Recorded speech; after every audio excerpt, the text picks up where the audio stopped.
बलात्कार उद्यम मामलें रायगड़ार अतिरिक्त अग्निशम अधिकारी गिरफ। रायगड़ा अग्निशम विभाग अतिरिक्त अग्निशम अधिकारी रमेश चंद्र बेहेरा को बलात्कार मामलें रायगड़ा टाउन थाना पुलिस गिरफ करिछि। गिरफ पर डाक्तरी मायना करा जाई आज अपराह्न 5टा समय कोर्ट चालान करा जायछि।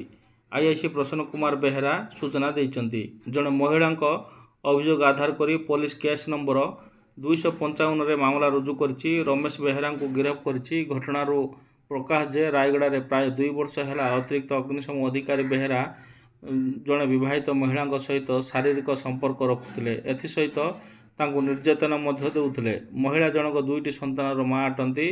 तेबे एने महिला जनक रविवार थाना रे लिखित अभियोग करिबा परे पुलिस कार्यानुष्ठान ग्रहण करिछि। ए होछि सेही दृश्य कोर्ट रे एठारे अतिरिक्त अग्निशम अधिकारी को प्रोड्यूस करा जायछि एवं कड़ा सुरक्षा माध्यम कोर्ट को निया जायथिबा दृश्य देखिया मिलछि।